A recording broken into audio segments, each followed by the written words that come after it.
Me comunican, chicos, ¿se está viendo la pantalla? ¿Estoy compartiendo? Sí, doctor, ya se observa.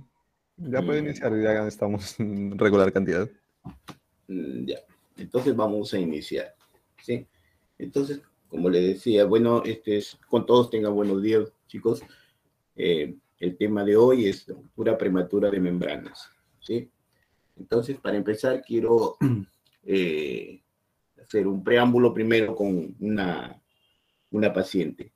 ¿Quién no ha tenido la oportunidad quizás de al menos mirar o imaginarse una paciente gestante que ingresa a un servicio de emergencia o a un tópico de emergencia que puede ser en un establecimiento de salud, en un centro de salud o en un hospital perdiendo líquido?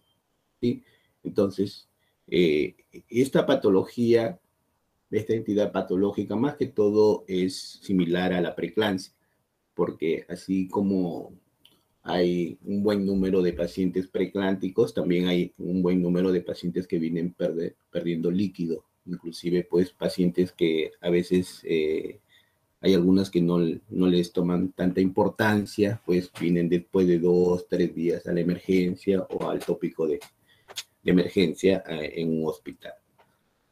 Entonces, es importante porque son membranas que tienen un orificio, eh, son pacientes que se van a infectar a larga data, y el problema no termina ahí, pues el problema termina de que estas pacientes, después de que sea su parto, ya sea por cesárea o sea por parto vaginal, entonces estas pacientes tienden a infectar su útero, terminan con una endometritis. eh, bueno, yo no he tenido ningún caso que ha llegado tanto con estos pacientes, pero sí un colega nos contó de que había una paciente que había perdido mucho líquido y que terminó en una unidad de cuidados intensivos. Entonces, el hecho de que una paciente venga perdiendo líquido, entonces tiene la misma importancia que cualquier otra patología, ¿sí? Entonces, con este preámbulo quiero empezar, muchachos, a definir ya qué es una ruptura prematura de membranas. Entonces, es una solución de continuidad de las membranas ovulares que permiten la salida de líquido amniótico después de las 20 semanas de gestación y antes del inicio del trabajo de parto, ¿sí? Entonces, una mujer que viene perdiendo líquido acuérdense, antes del inicio del trabajo de parto, sí, entonces tiene un tiempo. O sea, el hecho de que la paciente gestantes pierdan líquidos no significa que inicia su trabajo de parto. Entonces, a ese periodo de latencia que tiene desde que pierde líquido hasta que inicien su trabajo de parto se llama periodo de latencia. Acuérdense. Y cuando este es superior, si esta pérdida de líquido tiende a ser más de 24 horas, entonces ya se le considera como un RPM prolongado. Entonces se tiene que tomar otras acciones en este tipo de pacientes, ¿sí? Entonces es muy importante conocer esta pérdida de líquido y estas definiciones, ¿sí? ¿Cuál es la incidencia? La incidencia, lo que les decía, tiene casi la misma incidencia a la preeclampsia, 8 al 10% de los embarazos de más de 37 semanas. Hasta el 95% de los casos del parto se desencadena de forma espontánea dentro de las 24 a 72 horas. Acuérdense, 95% de los casos, ¿sí? Entonces, paciente que viene perdiendo líquido a término, ¿sí? Entonces, solamente con 3 días se va a desencadenar su parto, ¿sí? Porque estas pacientes generalmente pues, van a liberar prostaglandinas y se les va a desencadenar su parto. Entonces, otro escenario es antes de término. Antes de término se presentan pues casi un 2 al 3%. Sí, generalmente pues una paciente que viene perdiendo líquido, dependiendo de la edad gestacional, entonces uno tiene que tomar una actitud. Y se ha visto pues que en fetos únicos, ya, y hay entre 2 a 3% solamente con fetos únicos y 8 a 20% con embarazos múltiples, ¿sí?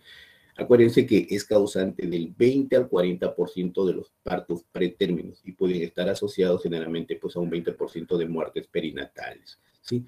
Entonces, esta entidad patológica es responsable de la mortalidad materna secundaria a cuadros infecciosos. Generalmente, pues, está asociado más a cuadros infecciosos, ¿sí?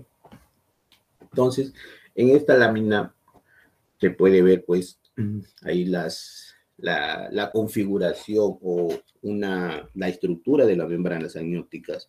Entonces, generalmente, pues, estas presentan dos capas conocidas y diferenciadas histológicamente, como el corium y el amnios, las cuales pueden estratificarse en distintas láminas. Tenemos el amnios y el corium, ¿sí? El amnio constituido por 5 capas principales o láminas y el corium, ¿sí?, por 3 capas. Entonces, histológicamente se dice, pues, de que el corium tiende a ser más grueso que el amnio, ¿sí? A su vez, el amnio está constituido por 5 láminas. ¿Qué tipo de láminas? Tenemos un epitelio amniótico. Esta es la que está más cercano al feto, ¿sí? Entonces, también, bueno, aquí no, en este cuadrito, pues, bueno, buscando la estructura de estas capas, tanto en embriología como en la histología, entonces algunos autores difieren en cuanto a la constitución o a la composición de la matriz extracelular.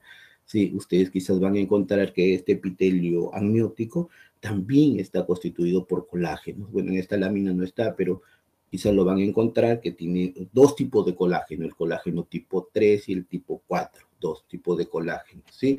Esa es su composición de su matriz extracelular, ¿sí? Y a su vez, pues, ¿por qué es importante? Porque esto nos va a producir algunas enzimas, unas enzimas de plasminógeno metaloproteinasas de la matriz, ¿sí? Tipo 1, tipo 2 y tipo 9, que son importantes para activar la cascada y para dar lugar a la remodelación de la matriz extracelular, ¿sí? Igualmente tenemos una membrana basal que está constituido básicamente por colágeno tipo 3, tipo 4, tipo 5, laminina, fibronectina, nidogenina, ¿sí? Y una lámina compacta, ¿sí? La lámina compacta generalmente por tejido conectivo, la cual puede considerarse como el esqueleto fibroso principal del amnios, ¿sí? Entonces, y a su vez, acuérdense, esta laminita, ¿sí? La lámina compacta, constituido como el esqueleto fibroso, ¿sí?, de toda la membrana amniótica, constituido por colágenos tipo 1, tipo 3, tipo 4, tipo 5 y fibronectina, ¿sí? Y la lámina fibroblástica. La lámina fibroblástica también constituido por colágeno tipo 1, tipo 3, tipo 4, 6, perdón, la nidogenina, la laminina y la fibronectina. Igual que el epitelio del amnios, también producen sus metalosprotilasas, ¿sí? Tipo 1 y tipo 9. Pero aquí la diferencia de que este produce, no solamente produce, pues, el plaminógeno de metalosproteinasa de la matriz, sino que también produce, pues, los inhibidores tisulares de las metalosproteinasas, ¿sí? Que son importantes para qué? Estos son importantes para degradar todos estos componentes de la matriz extracelular, ¿sí? Incluyendo, van a degradar el colágeno. Todos estos colágenos también lo comienzan a degradar, ¿sí? Entonces, por eso es importante esta laminita. Y la lámina intermedia o esponjosa, ¿sí? Es una lámina que está constituido por colágenos tipo 1, tipo 3, tipo 4 y los protoglucanos. ¿Por qué es importante esta lámina? Tradicionalmente se conocía de que todo este conjunto de células, ¿sí? Eh, absorbía el estrés físico, ¿sí? Y era un motivo de por qué las membranas se abrían, se perforaban, se rompían, se abrían, ¿sí? Pero actualmente ya quedó desfasado esa teoría. Ahora se conoce que la única membrana o el único tejido que absorbe o que tiene como función principal de absorber el estrés físico, permitiendo que este amnio se deslice suavemente sobre el corio, entonces es la lámina intermedia o esponjosa, ¿sí? Entonces vemos aquí una línea, entonces, que va a separar el corio, ¿sí? Y el corión a su vez, y el corión, por ejemplo, en esta lámina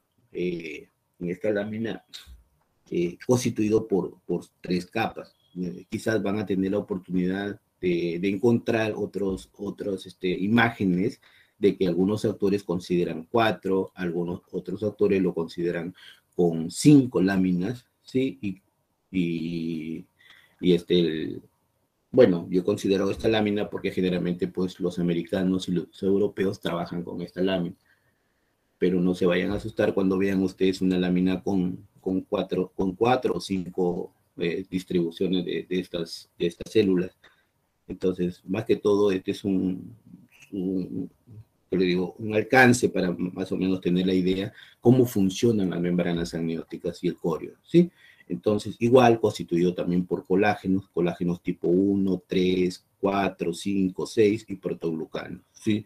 Una membrana basal constituido por colágenos tipo 4, fibronectina y laminina, y el trofoblasto, ¿sí? Y el corio constituido por un trofoblástico que va a producir su única metanoproteinasas, ¿sí? Tipo 9.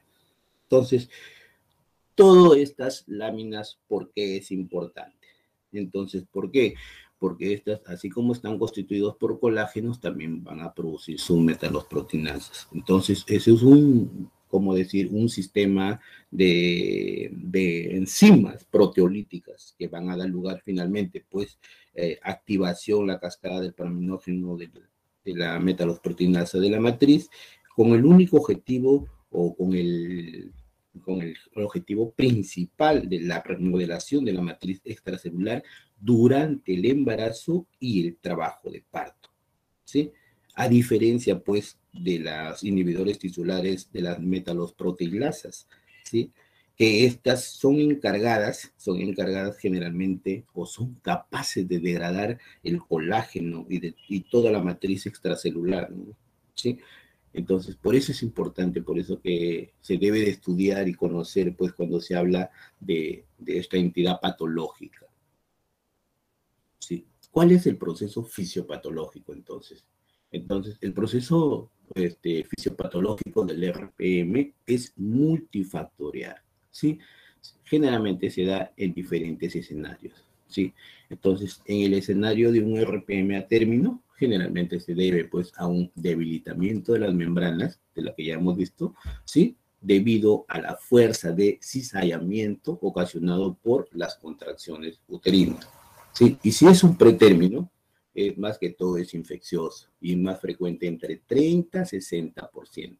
Paciente que viene perdiendo líquido, acuérdense, sí, en un centro de salud, cuando vayan a hacer serum, ustedes tienen que pensar siempre en una infección. ¿Sí?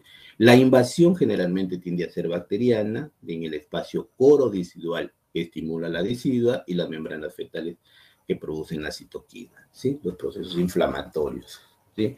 Otro escenario es el aumento de producción de prostaglandinas, que se produce porque hay una disminución de la quimiotaxis, va a haber infiltración de activación de los neutrófilos y se estimula la liberación de las metaloproteinasas de la matriz, ¿sí? Las cuales van a degradar el tejido conectivo de las membranas corioamnióticas, lo que favorece su ruptura o su perforación, ¿sí? Esta es otra teoría. Entonces, otra teoría de la fisiopatología es la genética o la epigenética, ¿sí? Está de moda la epigenética, que viene a ser la metilación del ADN, que actúa sobre el control de la expresión de la matriz, o sea, de esta enzima, ¿sí? Metalosproteinasa de la matriz tipo 1, incrementando pues el evento de ruptura prematura de membranas. Entonces, etiología probable, ¿sí? Cuando se habla de etiología de esta enfermedad, bueno, no podemos enfocarnos a una sola, siempre hay solamente probabilidades. Entonces, dentro de las probabilidades de la etiología pueden ser cualquiera de estas, ¿sí? Si es de tipo fetal o una infección fetal, puede ser intramniótica, generalmente pues el germen de la listeria monocitogenes, que puede ser entre sífilis o malaria, o puede ser una infección cérvico-vaginal que ha infectado el bebé, bacteroides, trichomonas, las trichomonas vaginales, los estafilococos, los estrictococos, ¿no? Si no es por ahí, puede ser entonces una dilatación cervical, entonces una incompetencia cervical, una hipercontractilidad. Generalmente, pues, a veces hay aquí dilatación cervical, hablamos cuando son cuellos cortos. Generalmente, pues, llegan estos pacientes perdiendo líquido, lo que tenemos que hacer es medir el cuello, ¿sí? Si, acuérdense que el punto de corte de un cervix es de 2.5 centímetros o 25 milímetros. Entonces, si este cuello es corto, entonces hay mayor probabilidad de que este paciente me haga una incompetencia cervical, ¿sí? Traumatismos, claro.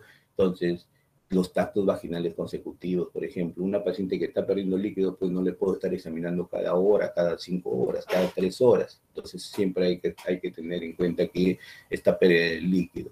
El uso de catéteres, por ejemplo, le colocamos ondas a algunas o hacemos procedimientos cuando tienen esta entidad patológica, por ejemplo, como la amnioscopía, o puede ser de que el paciente está perdiendo líquido, bueno, y la pareja pues quiere tener una actividad sexual con la paciente, entonces el coito. Entonces también puede ser una de estas, unas causantes de estas infecciones para estos pacientes, ¿sí? Procedimientos diagnósticos prenatales también, entonces hay que tener cuidado cuando se haga algún procedimiento para diagnóstico, ¿sí? O puede ser una entidad etológica también el aumento de la presión intrauterina, generalmente pues en embarazos múltiples, en polidrámidos, ¿sí? Generalmente pues estos pacientes, las fibras uterinas van a estar muy distendidas, o alteraciones fetales, ¿sí? Malformaciones congénitas, o anomalías de presentación, ¿sí? Esto es importante, por ejemplo, las anomalías de presentación. Generalmente se ha visto, pues yo he visto casos así de que las pacientes pierden líquido por este motivo, por la presentación que posteriormente vamos a conversar. O patologías maternas, síndrome de Landau, los abortos previos, sangrados anteparto, o puede ser por déficit de vitaminas, oligoelementos, hábitos de fumar, fetos masculinos, ¿sí? También son etiologías probables de RP, ¿sí?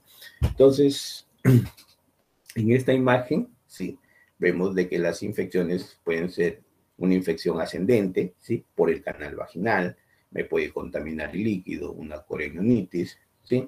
Bacterias fosfolipasa A2, las cuales me van a despertar todo el proceso de citoquinas, ¿sí? Uno. Dos, puede ser el mismo feto, ¿sí? Una infección fetal, puede ser el líquido amniótico que está infectado, puede ser de que, por vía sanguínea, por ejemplo, entró una sífilis, una malaria por ahí, una listeria, entonces me va a contaminar el líquido, ¿sí? Entonces, o puede ser una infección corodecidual. Entonces, es muy importante, muchachos, de que buscar siempre las etiologías, ¿sí? De cómo puede ser de que una paciente sí se pierde. A veces solamente estamos, bueno, sí, el paciente llegó perdiendo líquido hace 2 días, ya listo, damos tratamiento, pero debemos de preguntarnos por qué, ¿sí? ¿Cuál fue la causa de por qué está perdiendo líquido? Doctor, que está con infección urinaria. Entonces, no solamente pensar en una infección de vías urinarias, ¿sí? Debemos de tener, se nos debe de abrir el abanico de ideas y siempre pensar en otras entidades patológicas, ¿sí? Quizás una paciente que llegó con sífilis y no nos damos cuenta, quizás una paciente que ya ha tenido tratamiento con sífilis, ¿sí? Entonces, ese es muy común, por ejemplo, en nuestro medio, ¿sí? Ahora, ¿qué factores van a determinar esto? ¿Sí? Entonces, factores, por ejemplo, antecedentes de RPM y parto pretérmino. Una paciente que en un embarazo anterior ya ha tenido una pérdida de líquido, entonces es posible que esta paciente en su nuevo embarazo ya pueda tener la misma entidad patológica. Pues, lo que les decía, el cervix corto, un cervix cortito, hay cervix de 10 milímetros, hay cervix de 15 milímetros, entonces son pacientes que tienen más propenso a que sus cuellos pierdan más que todo líquido, ¿sí? A eso lo consideramos nosotros como incompetencia cervical. Solamente hay que ponerle un par de puntos ahí en el cervix, un cerclaje, ¿sí? Para que pueda avanzar la gestación, ¿sí? Entonces, las infecciones que ya hemos dicho, generalmente puede ser cervicovaginales, una vaginosis, una trichomonas, una candidiasis, me puede dar lugar a esta entidad patológica, que puede ser de tipo bacteriano o una infección urinaria. Generalmente, pues lo que vemos si la paciente está con una infección de vías urinarias, con un cultivo positivo, doctor, entonces sí, pues, Entonces eso sí puede causar. Generalmente vemos esto, por ejemplo, ¿no?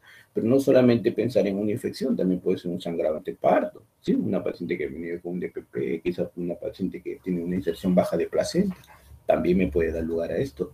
¿Sí? Un bajo índice de masa corporal, un nivel socioeconómico bajo, un tabaquismo, el uso de drogas, antecedente de una cirugía cervical con cuello corto, ¿no? O el déficit, un defecto local de la membrana, por ejemplo, cuando hay déficit de cobre, de zinc, de vitamina C, ¿sí? Las pacientes desnutridas, generalmente esto lo vemos cuando operamos, abrimos y el tejido se abre solamente con los dedos. Entonces es una membrana debilitada. Un polidramias, por ejemplo, polidramias, embarazos múltiples, la hipercontractilidad uterina me puede dar lugar a esto.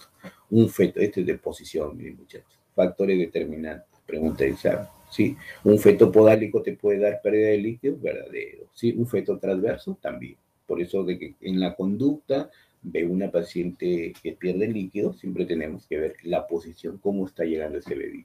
¿Sí? Traumatismos, que ya lo mencionamos, y las pruebas auxiliares invasivas, pues cuando quiero hacer una biopsia de biopsia corial o un procedimiento como la amniocentesis o la amnioscopía. Sí, entonces debo de considerar todo esto, se me tiene que venir en la cabeza cuando estoy mirando a una paciente que está perdiendo líquidos. ¿Sí? Entonces, ¿cómo se clasifica? Entonces la clasificación está en función a la edad gestacional. ¿Sí?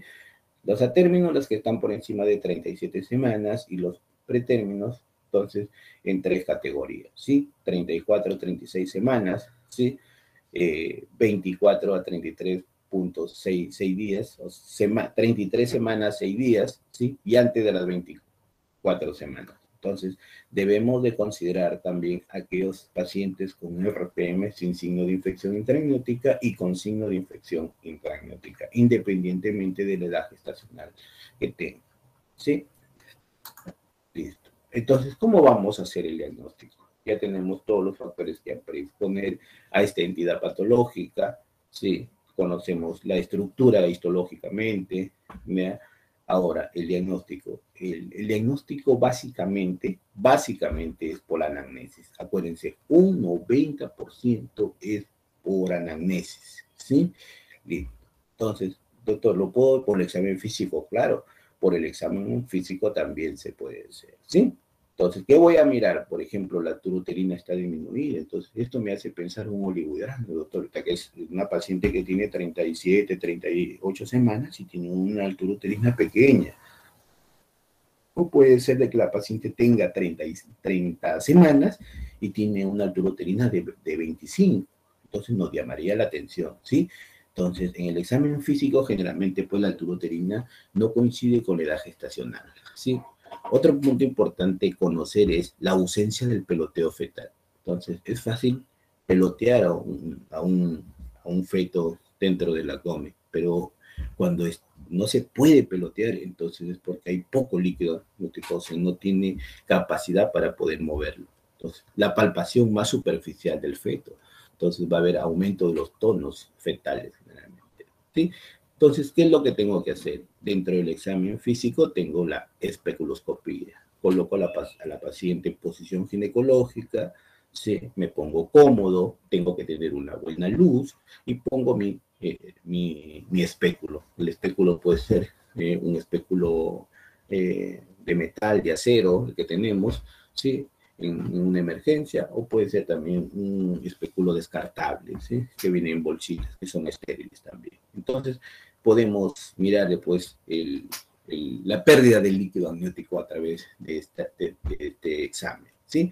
Existen dos signos importantes cuando miramos el líquido amniótico, ¿sí? Uno es la inspección de la salinidad al comprimir el fondo uterino. Pongo a la paciente en posición ginecológica, le pongo el espéculo y empujo, presiono el fondo uterino. Cuando presiono el fondo y si observo que hay pérdida de líquido, entonces estoy frente al signo de Bonaire, ¿sí? Entonces, ahora, si ya no quiero comprimir el fondo, voy a comprimir rechazar la presentación, o sea, la que está atrás de la sínfisis púbica. Por ahí comienzo a presionar y me sale líquido amniótico, entonces estoy frente a un signo de Tarnier. Entonces son maniobras simples que uno los puede hacer en cualquier establecimiento, chicos. ¿Sí? Lo pueden hacer en sus puestos de salud cuando vayan a hacer serum, entonces pueden hacer esas dos maniobras. Listo. Entonces, el diagnóstico no solamente está en el examen físico. Ahora, cuando hay mucha duda o cuando hay mucha duda diagnóstica, entonces yo tengo que utilizar otro medio. El diagnóstico que nos ayuda, pues, es el medio de laboratorio.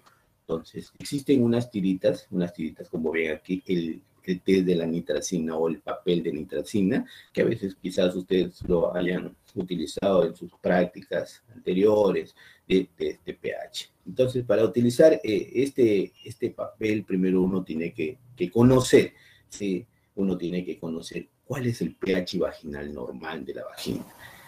Fluctúa entre 3.8 a 4.2. ¿Y cuál es el pH del líquido amniótico? Entre 7 a 7.3. Entonces, estos datos son básicos. ¿Para qué? Para poder yo determinar la coloración de mi papel de nitracina o mi cinta de nitracina. Como ustedes pueden mirar la imagen, miren la B, entonces, y miren la C. Entonces, este es un positivo, acuérdense. Sí, cuando cambia la coloración azul, sí, ese es un positivo. Entonces, simplemente mojo el papel, lo cojo el papelito con una pinza, que puede ser con una portaguja o con una Fester, pinzo el papel y ese papelito lo introduzco dentro del fondo y veo si cambia o no de color. Sí, solamente por unos 30 segundos. Sí, pero este examen me puede dar falsos positivos o falsos negativos. ¿Sí? Falsos positivos, por ejemplo, si esta paciente está sangrando, por ejemplo, tiene una placenta previa, me cambia porque el pH de la sangre es diferente al líquido amniótico, ¿sí? Entonces cambia, o sea, me puede dar un falso positivo. Puede ser que la paciente ha tenido actividad sexual y viene que le haga su examen, ¿sí? Entonces puede ser que yo estoy dosando pues dentro del semen, una cúpula de semen, entonces ahí estoy poniendo el papel de nitracina, por eso que me puede dar un falso positivo. O puede ser un antiséptico alcalino que he utilizado, me puede cambiar el pH inmediatamente. O puede ser una vaginosis bacteriana, ¿sí? Generalmente, pues, la vaginosis bacteriana me da falsos positivos en estos casos, ¿sí? Y la otra contraparte es en los falsos negativos. Falsos negativos, por ejemplo, si la paciente ya ha tenido un RPM prolongado, sí, bueno, aquí me ha faltado la candidiasis vaginal, ¿sí? Cuando la paciente tiene un flujo espeso, blanquecino, de aspecto a queso, ¿sí? Entonces, con una buena densidad, entonces me va a dar un falso negativo, ¿sí? Entonces, debemos de considerar, pues, el aspecto aquí de laboratorio, el aspecto vaginal, cómo estás mirando, cómo estamos encontrando, pues, la cavidad vaginal para poder hacer un buen examen con esta tira de nitracina. ¿Sí? Entonces, es una ayuda al diagnóstico, ¿no, muchachos? ¿Sí? Entonces, la otra prueba es el test de lecho o de Fermi, ¿sí? Entonces, ¿en qué consiste esta pruebita? Entonces, esta pruebita consiste, pues, igual. Entonces, si yo estoy sospechando de una pérdida de líquido, entonces debo tener una lámina, un hisopo, colocar a la paciente en posición ginecológica, ponerle el espéculo y mojar el hisopo. Entonces, una vez que mojo el hisopo con la lámina, voy a extender ese probable líquido que hay y lo voy a llevar a microscopio. ¿Sí? Entonces debo secar la lámina, ¿sí?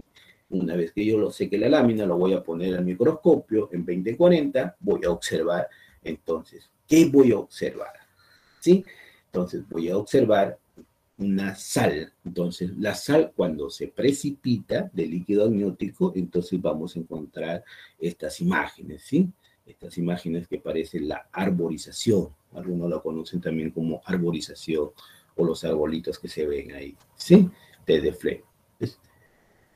Igual, muchachos, igual. Entonces, esto me puede dar falsos positivos y falsos negativos, ¿sí? Falsos positivos, entonces, cuando en vez de tomar líquido, he tomado un moco cervical. O sea, cuando la muestra está contaminada también con sangre, entonces también me da un falso positivo. O puede ser de que me dé un falso negativo. falsos negativos cuando ya la paciente viene perdiendo líquido hace 2, 3 días, con un fluido residual mínimo. Entonces, siempre hay que considerar eso, ¿sí? Para las pruebas de laboratorio, ¿sí? Entonces, otra ayuda para poder determinar la pérdida de este líquido es a través de la ecografía, ¿sí? La ecografía es importante en esto. Entonces, si ustedes pueden ver en la imagen este feto, miren, y su espacio virtual que tiene, casi nada, ¿sí? Casi nada. Esta es la placenta, ¿sí? Este es líquido, miren este líquido, miren este líquido.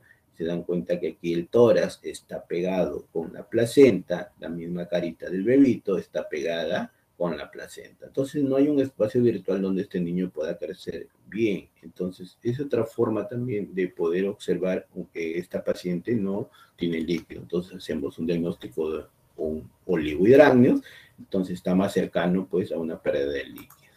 ¿Sí? Pruebas bioquímicas. Entonces,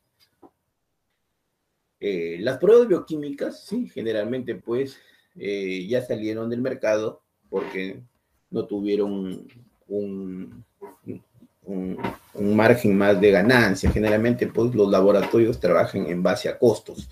Sí.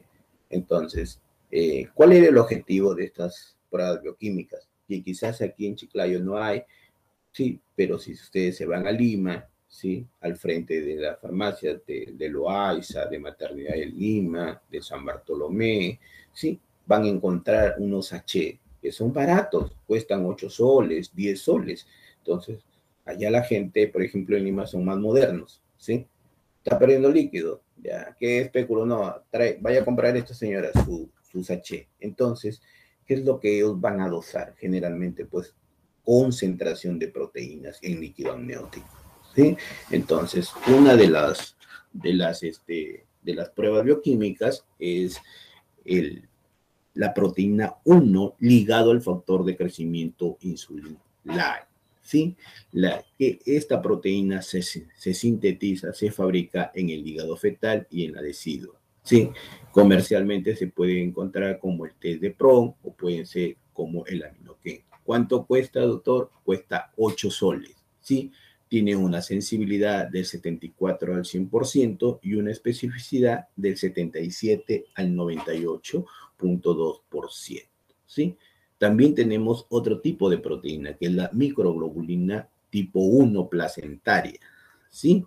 Que es una proteína también sintetizada por la decidua, el almisuri, que es la más común, que cuesta un poquito más. ¿Cuánto cuesta? 10 soles del sachet, ¿sí? Esto sí hay al frente de la farmacia del Hospital Las Mercedes. No sé si en el Hospital de Lambayeque, no sé si hay, pero esto sí antes lo utilizábamos, pues, pero de ahí se dejó de lado porque con un espéculo es más simple, ¿sí?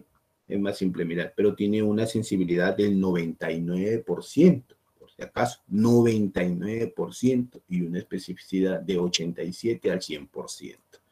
Son exámenes simples que se pueden manipular. Quizás ustedes los pueden comprar, ¿sí? Y lo llevan cuando están haciendo su serum. Tienen su sachet y pueden ustedes mirar solamente porque todo el sachet, la lámina, les dice cómo hay que procesar eso. Es algo simple, muchachos. No es nada difícil hacer esto, ¿sí? Entonces, esta es una forma, es una prueba bioquímica para poder también hacer diagnóstico de, eh, de pérdida de líquido, ¿sí? Acuérdense también de que la concentración de ambas proteínas, ¿sí? En líquido amniótico es de 100 a 1000 veces superior a halladas en las secreciones cervicovaginales en caso de membranas intactas o íntegras, ¿sí? Entonces es importante que conozcan esto porque quizás a veces lo van a ver, algunos van a tener la oportunidad quizás de ir a Lima, a Trujillo, a Piura, entonces van a ver esto, ¿sí? Van a encontrar. Si no le mencionamos, tal eso nunca me dijeron, van a decir. Bueno, seguimos. Entonces, otra forma de poder hacer el diagnóstico, sí, para ver si hay pérdida o no de líquido, es la amniocentesis diagnóstica. ¿Sí? ¿En qué consiste? Consiste, pues, en introducir, dice, una sustancia llamada la fluoresceína o índigo de carmín. ¿Sí? 1 mililitro, yo tengo una jeringa de 10 centímetros, 9 mililitros, ¿sí? De suero fisiológico y cargo un centímetro de esta sustancia, ¿sí? Y esto lo voy a introducir, entonces coloco la paciente en decúbito dorsal, guiado por un ecógrafo, ¿sí? Veo el espacio donde hay un espacio sin estructuras fetales, y voy a introducir 10 centímetros de líquido por el abdomen de la paciente hacia la cavidad virtual, una cavidad donde no haya nada que no choque con la estructura más que todo del feto, ¿sí? Posteriormente voy a colocar en la cavidad vaginal, voy a taponearlo con un poco de gas. Entonces, y espero entre 20 a 30 minutos, ¿sí? Eso es lo que dice. Entonces, en esta literatura encontré que se está esperando hasta 60 minutos. Si dentro de 60 minutos yo voy a observar que esta gasita cuando lo extraiga ya una coloración azulada, entonces voy a confirmar de que verdaderamente sí está perdiendo líquido, ¿sí? Que ya no se utiliza, más que todos los europeos, los americanos siguen utilizando estas pruebas. Entonces es muy...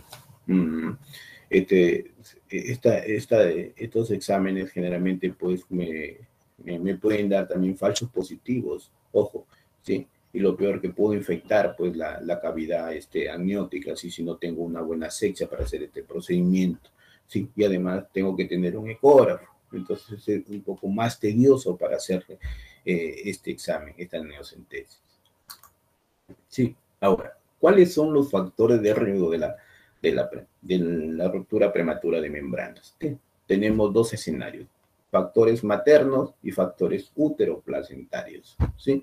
Dentro de los factores maternos tenemos, ya lo habíamos mencionado, el antecedente de ruptura prematura de membranas, pretérmino, amenaza de parto pretérmino, hemorragia del primero y segundo trimestre, enfermedad del colágeno,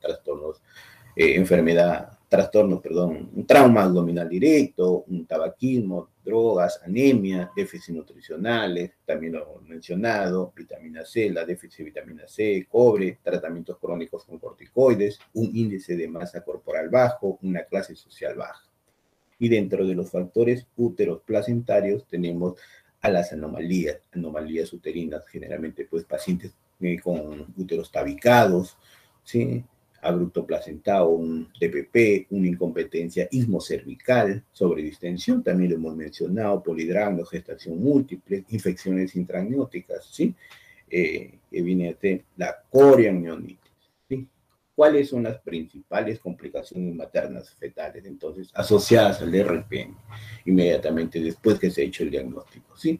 Complicaciones generalmente tenemos, si nacen estos bebés, nacimientos pretérminos, ¿sí? Asociados a qué? A una mayor morbimortalidad neonatal por síndrome de dificultad respiratoria o enterocolitis necrotizante, ¿sí?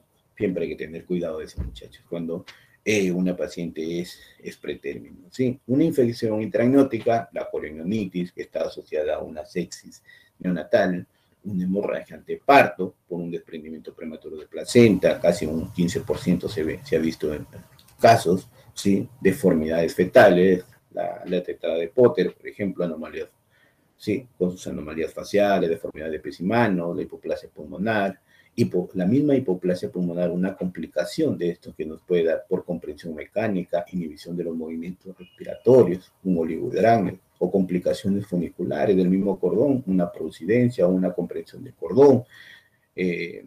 También puede haber peores resultados perinatales, ¿sí? Presentaciones, situaciones fetales anormales, lo que les decía, ¿sí? Podálico transverso, ¿sí? Paciente que viene podálico es una paciente que viene perdiendo líquido, o viene transverso, también viene perdiendo líquido la paciente, ¿sí? Entonces a veces las pacientes lo pasan desapercibido estas posiciones, ¿sí? Entonces tenemos grandes incidencias con estos casos, ¿sí? Hemorragias postparto por atonía uterina, endometritis puerperal. Entonces, miren la serie de complicaciones que tenemos que pensar cuando vemos un paciente o cuando estamos frente a un paciente perdiendo líquido, ¿sí? No solamente es mirar que pierde líquido y le doy antibióticos y se hospitaliza. No, muchachos, tenemos que pensar cuáles son las posibles complicaciones que podemos tener con estos pacientes, ¿sí? Miren, todas las complicaciones que podemos dar, ¿sí?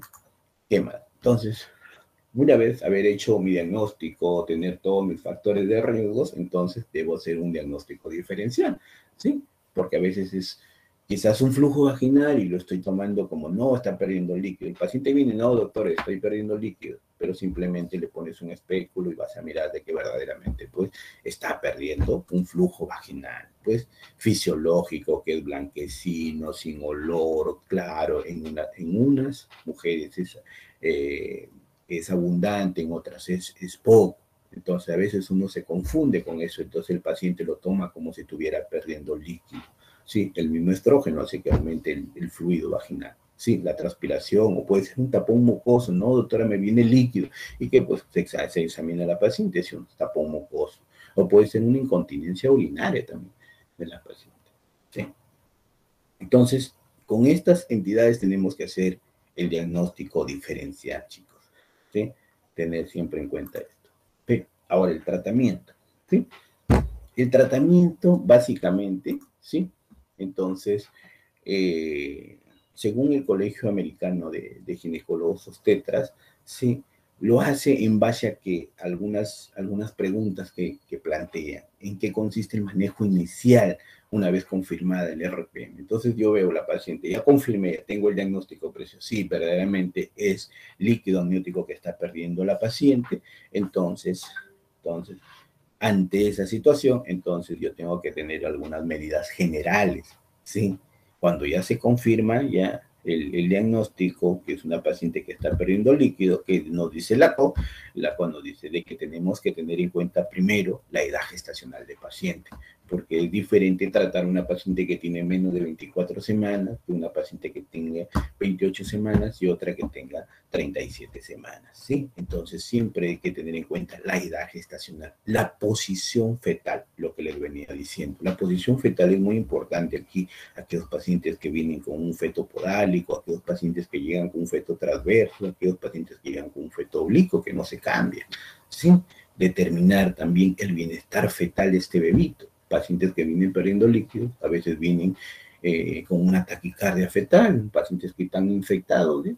¿Sí? Entonces es importante evaluar pues signos de infección intrauterina, si hay compromiso no fetal, si hay un desprendimiento prematuro de placenta, ¿sí? Dentro de este ASCO, pues, ¿qué dice? Pues que hay que hacer un cultivo de estreptococo del grupo beta.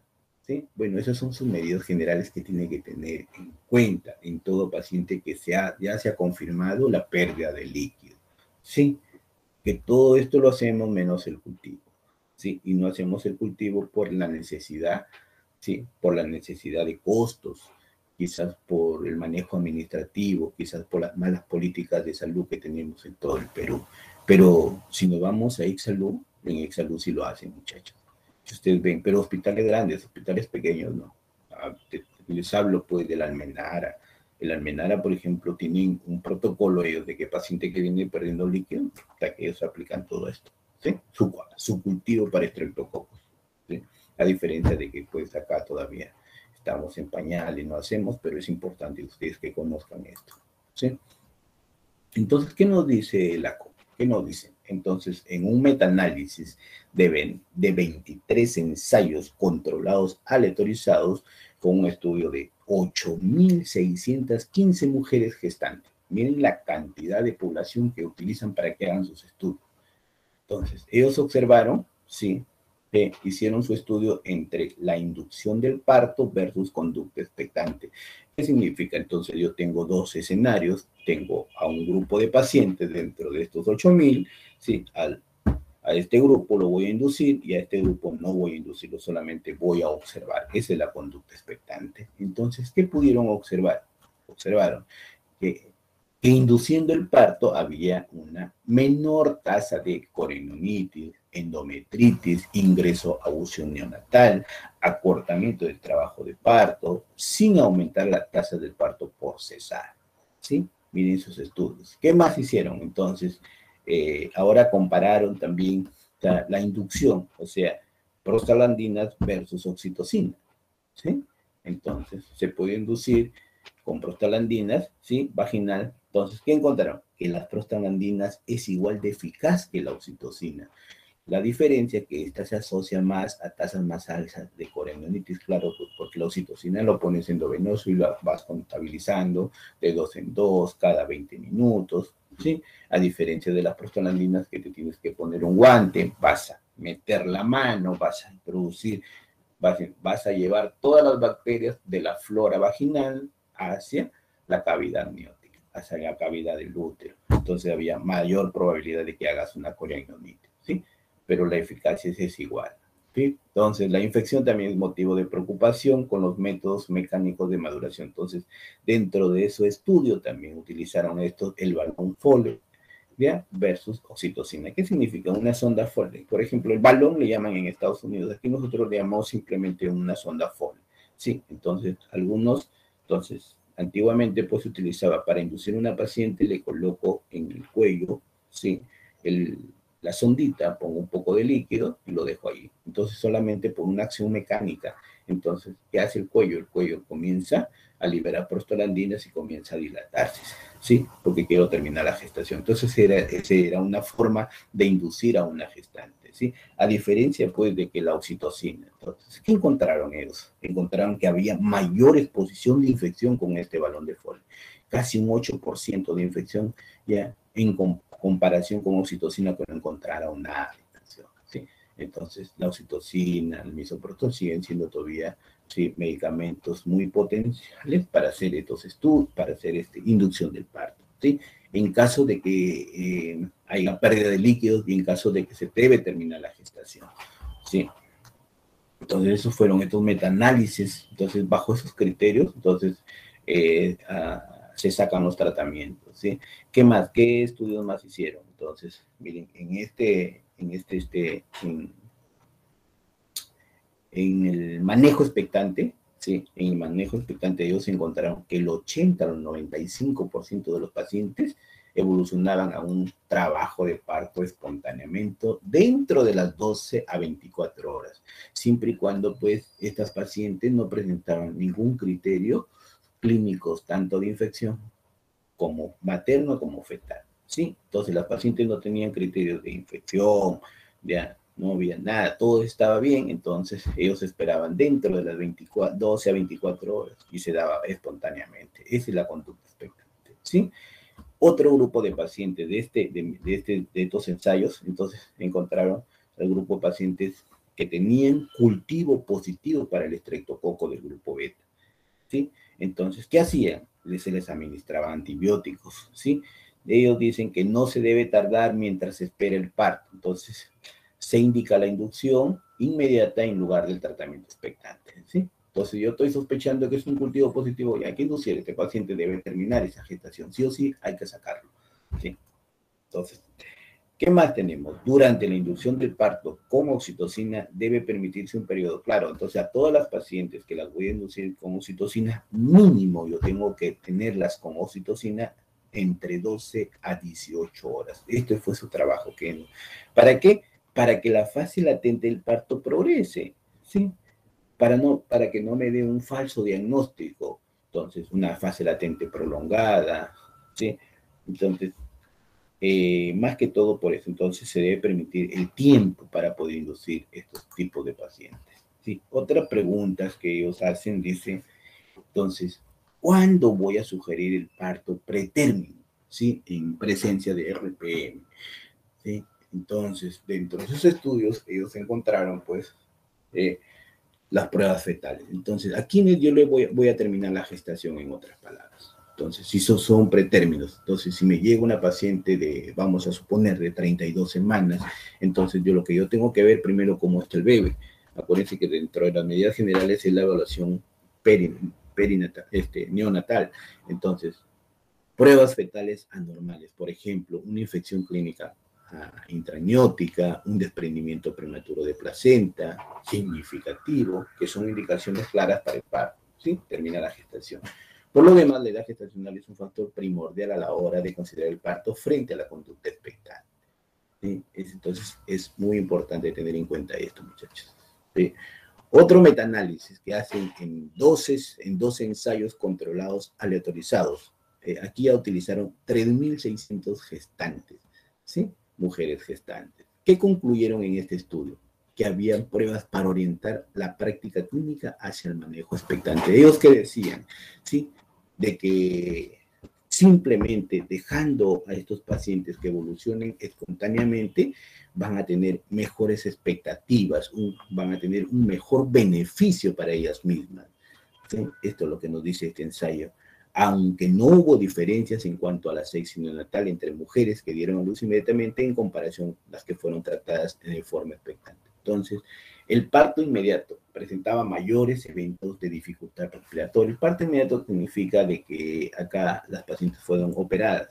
Entonces como les decía, un grupo que se inducían en este paciente, en este estudio, entonces ¿qué hicieron? A un grupo, sí, manejo expectante, a un grupo, al otro grupo, terminamos la gestación y punto. Entonces, ahí están las que terminaban la gestación inmediata, entonces presentaban pues mayores eventos de dificultad respiratoria neonatal, una necesidad de ventilación, había mayor mortalidad neonatal al ingreso a la unidad de cuidados intensivos neonatales, ¿sí?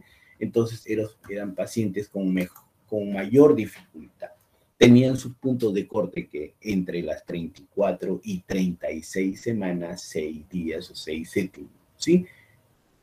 Se ha informado tradicionalmente el parto para todas las mujeres. Entonces, ¿qué significa esto? De que si yo tengo una paciente por encima de las 34 semanas, entonces yo que tengo que hacer una evolución espontánea. Y ya no debo inhibir las contracciones, ¿sí? Ya no debo de mantener esto, ¿sí? ¿Por qué? Porque ya sabemos de que ya los estudios han demostrado de que las pacientes por encima de las 34 semanas ya maduraron los pulmoncitos, es más fácil de poder manejar este paciente. Se mueren menos, en otras palabras, muchachos, ¿sí? ¿Qué más tenemos? Ensayos aleatorizados. Miren, otro ensayo que hace la COP de 1.839 mujeres gestantes. Evaluó el parto inmediato, o sea, la cesárea. ¿Qué encontraron dentro de las 24 horas? ¿Sí? Frente a la conducta expectante. O sea, parto por cesárea, o otros esperan. ¿Sí? Ellos quisieron que el punto de corte debe ser entre las 34 y 36 y sugieren que la conducta es más beneficiosa cuando se tenía por esperar o una conducta expectante. ¿Sí? Era mejor. ¿Sí? Y el 73% de las pacientes fueron tratadas a un entorno hospitalario. O sea, todas las pacientes que entraban como conducta expectante, como estudio de conducta, entonces deberían ser hospitalizadas estas pacientes. ¿Sí? ¿Qué más tenemos? Tenemos de que los neonatos del grupo de un parto inmediato por cesárea presentaran mayores tasas de ¿qué? De dificultad respiratoria, ventilación mecánica, ¿sí? Pasaron más días en cuidados intensivos, pero sin embargo también hay efectos adversos para la madre, como que, por ejemplo, encontraron que había mayor cantidad de pacientes que hacían hemorragias e infección, aproximadamente casi el doble con el tratamiento expectante. ¿Sí? Son estudios muy, muy importantes que hay que considerar cuando se da tratamiento a las pacientes. Entonces, ¿qué más tenemos? Entonces, ¿a qué pacientes, por ejemplo? Otra pregunta que hace la COC dice, ¿qué enfoques generales se emplean en casos de RPM? Ya, mantenido. Entonces, ¿a quiénes yo voy a darle una conducta expectante y voy a mantener este paciente? ¿Sí? Entonces, ¿a quiénes? Aquellos pacientes que iban a ingresar al hospital. Entonces, pacientes que yo tengo, que si voy a tomar una conducta expectante, entonces debo hacer una monitorización ya completa. ¿Qué significa esto? Evaluaciones periódicas de la infección, ver si el paciente tiene o no un desprendimiento de placenta, voy a ver si ese cordón está comprimido, ¿sí? Voy a evaluar el bienestar fetal.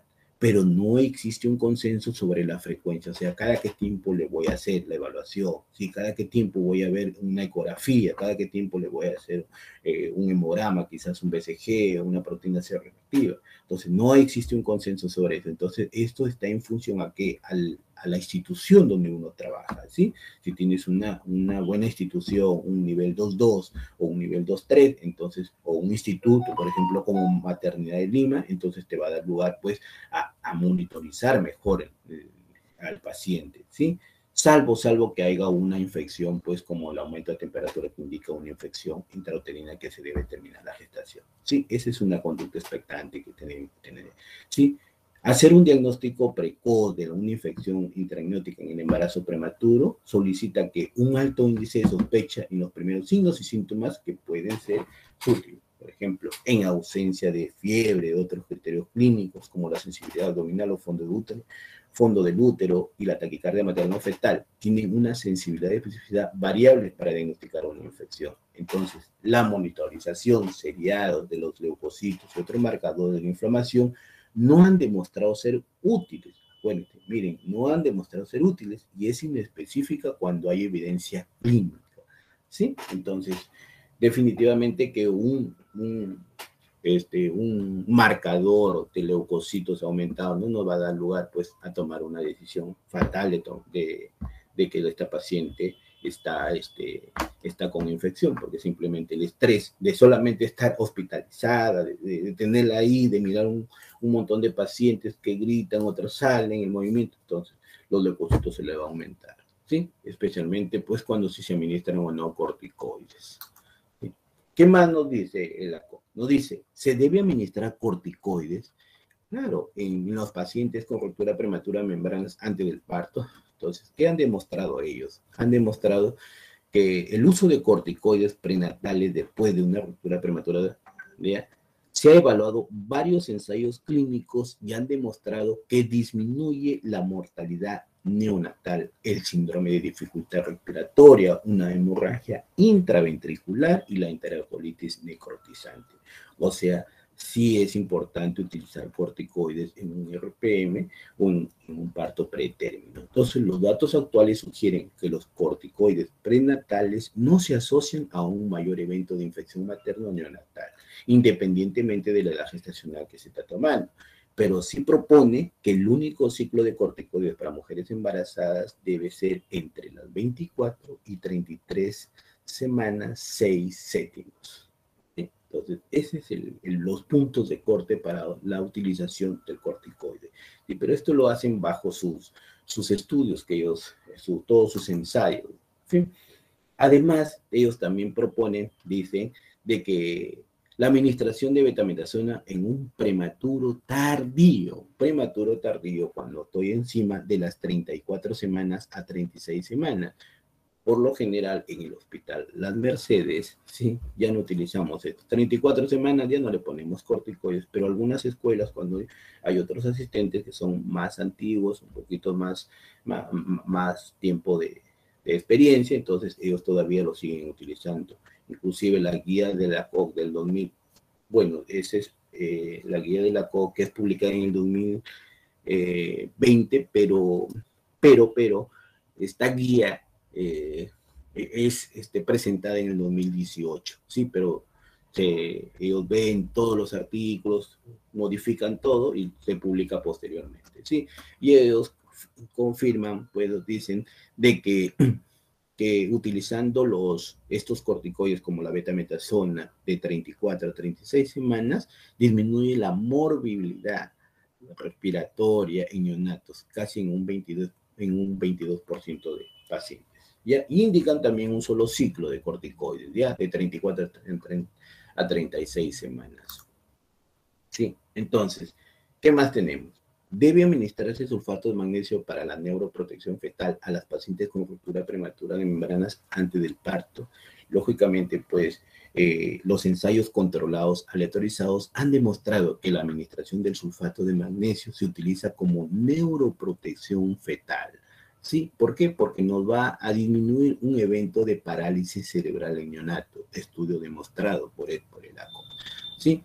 Decimos de que el 85% de mujeres con RPM prematuro entre las 24 a 32 semanas de gestación. Ese es el punto de corte donde debemos utilizar el sulfato de magnesio en sus ensayos controlados.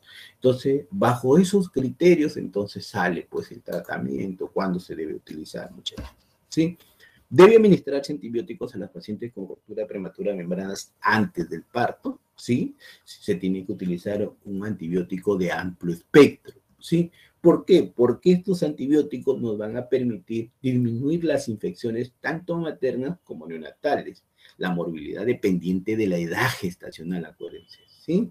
Entonces, ¿Qué hace la CO? ¿Qué nos dice? Dice, debemos de utilizar tratamientos antibióticos por 7 días, ¿sí? De latencia.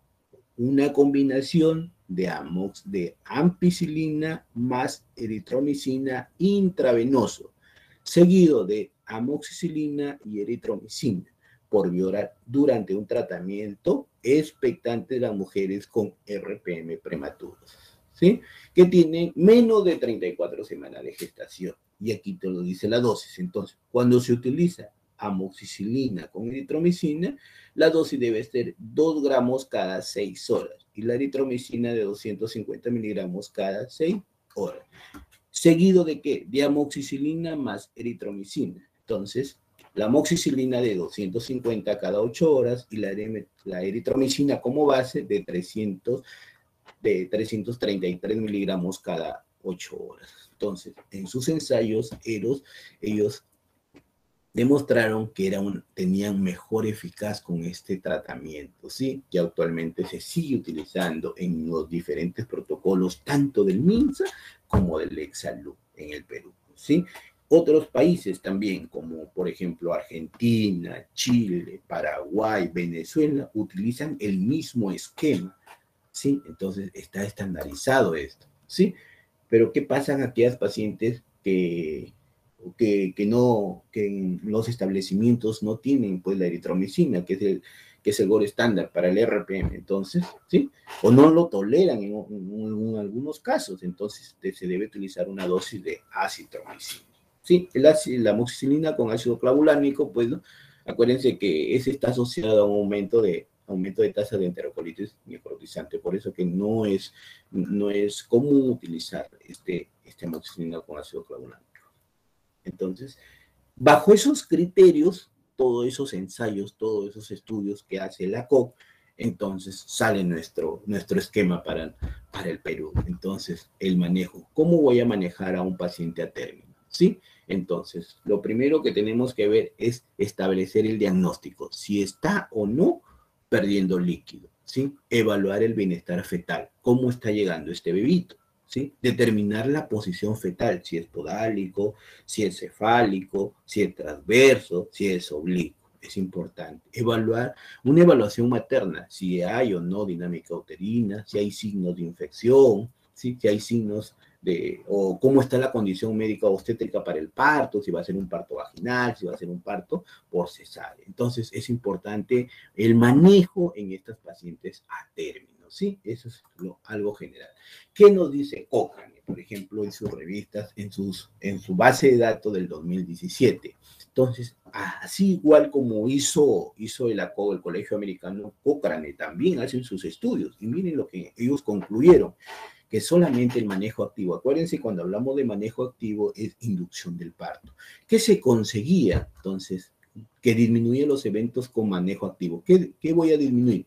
Disminuían las corionionitis, la endometritis, las infecciones neonatales, la necesidad de antibióticos en el neonato, el tiempo de ruptura hasta el parto, el ingreso a cuidados especiales neonatales de UCI, ¿sí? El tiempo hospitalario, el mejor experiencia en el parto. Pero ellos no difieren en caso de cesáreas, en morbilidad materna grave o morbilidad perinatal. Eso es lo que nos dice Cochrane. O sea, hace sus estudios similares a los de la COP. ¿Sí? Entonces, el manejo activo, lo que les decía, entonces, ¿a qué se refiere el manejo activo? Es la inducción, que puede ser con oxitocina, puede ser con una prostaglandina o puede ser con el método de Krause. El método de Krause, lo que le decía, es algo mecánico, o sea, colocar una sondita, aquí le llamamos sonda Foley, en Estados Unidos le llaman el balón de Foley, ¿sí? Que colocarlo en el cuello y de solamente colocarlo ya vamos a liberar prostaglandinas, y es una forma de inducir.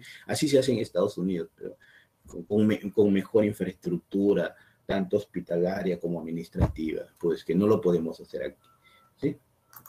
Sí, el manejo expectante. Entonces, ¿cómo se hace el manejo expectante? El manejo expectante tenemos que primero determinar la duración, ¿sí? ¿Cuánto tiempo va a durar esta paciente acá? ¿Sí? Entonces, se va a hospitalizar o el tratamiento lo va a llevar de una forma ambulatoria, quiénes son las candidatas a hacer este manejo expectante, aquellas pacientes que presentan, su presentación tiene que ser cefálico, que no haya signo de infección intrauterina, que el NST del bebé sea un reactivo, el bolsón o la columna vertical mayor debe estar por encima de los 20 milímetros, ¿sí?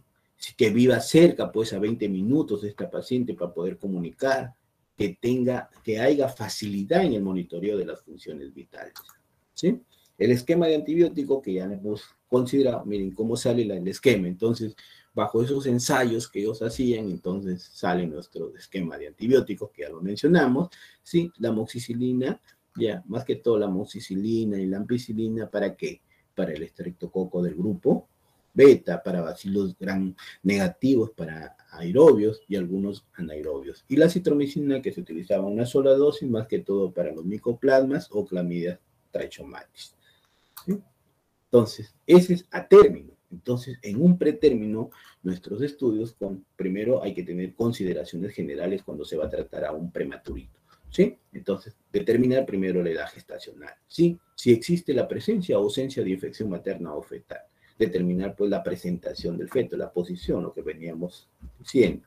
Cómo está ese bienestar fetal, si existe o no ya maduración pulmonar fetal. Entonces, esto va a depender de la edad gestacional que tenga, el estado del cervix, cómo está, si es un cervix corto, si es un cervix largo, si nuestro hospital o nuestro establecimiento tiene capacidad de UCI neonatal, si hay neonatólogo como personal para poder atender a estos neonatos. ¿Sí? Entonces debemos considerar esto.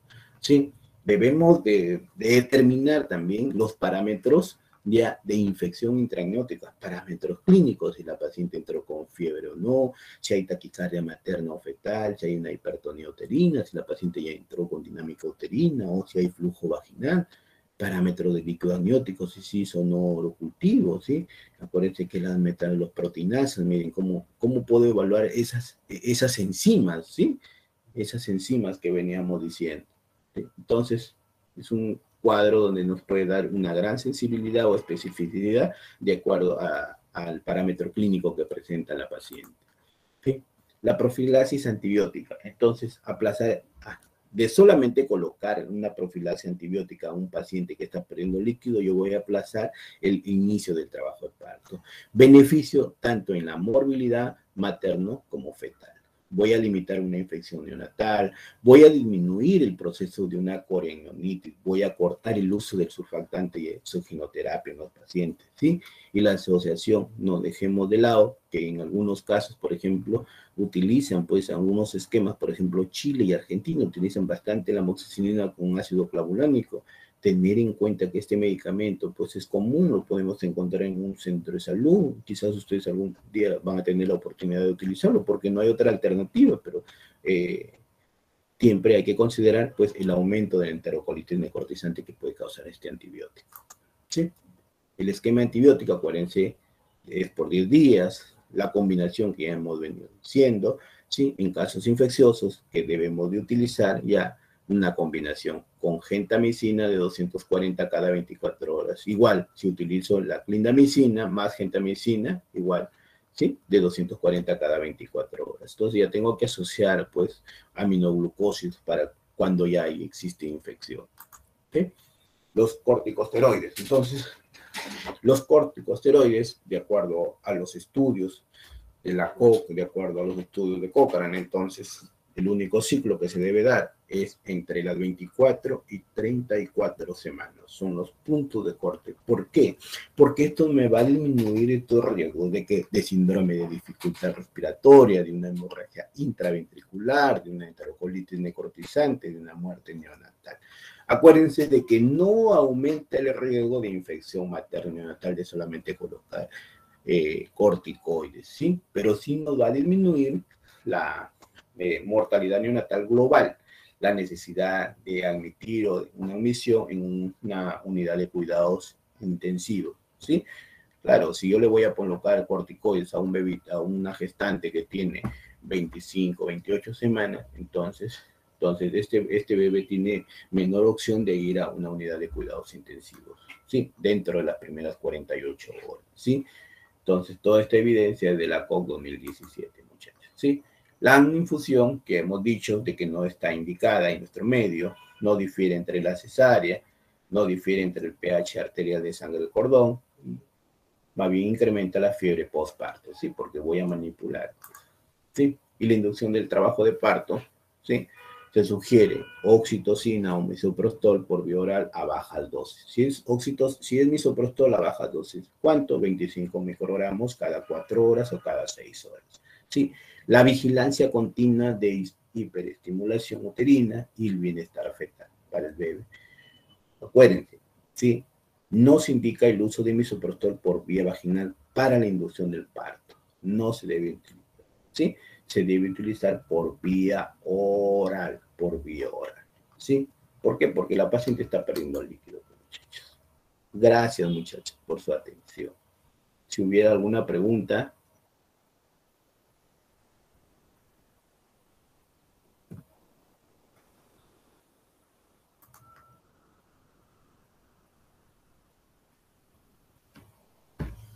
¿Alguna pregunta, muchachos?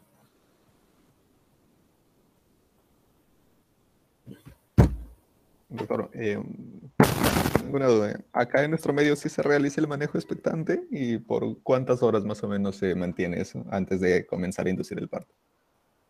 Ya. Generalmente, pues, te voy a hablar de la experiencia que hay en el Hospital Las Mercedes. Sí, en el Hospital Las Mercedes, pues, el manejo generalmente tiende a ser expectante. Hemos tenido pacientes que han mantenido en nuestro centro hospitalario, más o menos el mayor que ha tenido ha sido 41 días. ¿Sí? 41 días manejándolo permanentemente, monitorizando a este bebito, haciéndole una ecografía diaria, ¿sí? Los hemogramas, el PCR, la BCG.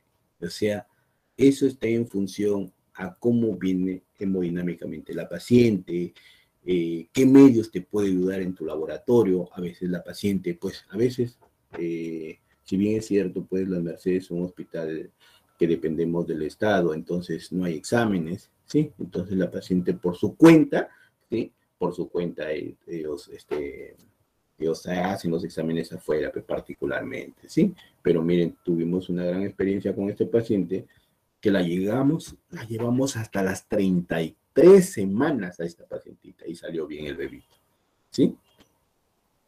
Esa es la experiencia, pero los estudios, pues, que hablan, pues, los ensayos generalmente, pues, dicen, bueno, puedes tener hasta 14 días, ¿sí? Pero está en función generalmente a cómo lo manejes, pues, cómo lo monitorees, qué medios tienes, qué medios te van a ayudar para poder monitorear a esa gestante, ¿sí? Porque si no tienes medios y lo vas a hospitalizar, uno puede querer, pero si no tienes, ¿cómo puedes ayudar a esa gestante? Entiendo, doctor. Gracias. Bueno, muchachos, estoy con la hora que me gana. Gracias por escucharme y ha sido un gusto. Marquitos, vas a programar la otra exposición porque esto tengo dos con ustedes, ¿sí? Que sea el sábado 10, ¿sí? Igual la hora, por favor, ¿sí? Está bien, doctor. Sería la siguiente semana entonces. Sí. Gracias, muchachos. Voy a detener la grabación. Gracias, doctor. También. Hasta luego. Hasta luego, muchachos. Hasta luego. Gracias.